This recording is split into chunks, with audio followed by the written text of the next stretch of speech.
ரீசெண்டா இந்த வீடியோ எல்லாரும் பார்த்துருப்பீங்க. 18 வயசுக்கு கீழே எந்த பிள்ளைகிட்ட நீங்க பேசுனீங்கன்னா போக்சோ வழக்கு சம்பந்தமா நீங்க ஜெயிலுக்கு போவீங்க. 18 வயசுக்கு கீழே எந்த பொண்ணுகிட்டையும் ஹாய் மெசேஜ் போடுறது. இந்த போக்சோ வழக்கு அப்படின்றது பெண் பிள்ளைகளுக்கு மட்டும் இல்ல, ஆண் பிள்ளைகளுக்குமே பொருந்தும். அதாவது 18 வயசு கீழ இருக்கிற எல்லாருக்குமே இது பொருந்தும். முதல்ல மாணவர்களுக்கு முன்னாடி இப்படி பேசுறதே தப்பு. முதல்ல ஆண் மாணவர்கள் கெட்டவர்களா தான் இருப்பாங்க. பெண் பிள்ளைகள் பின்னாடி தான் போவாங்க அப்படின்ற எண்ணத்த தான் நீங்க இப்ப விதைக்கிறீங்க. 18 வயசுக்கு கீழ இருக்கிற எதிர்பாலினங்கள் பேசவே கூடாது அப்படின்றது ஒரு ஆரோக்கியமான விஷயமா?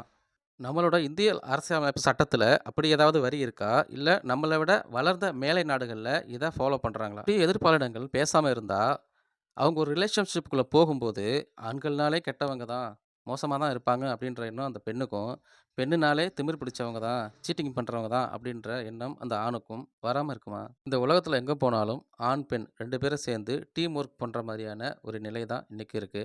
அப்படி அவங்களுக்குள்ள ஒரு ஆரோக்கியமான கம்யூனிகேஷன் வரணும் அப்படின்னா, சிறு வயசுல இருந்தே ஒரு ஹெல்த்தியான கான்வர்சேஷனுக்கு நாம சப்போர்ட் பண்ணணும்.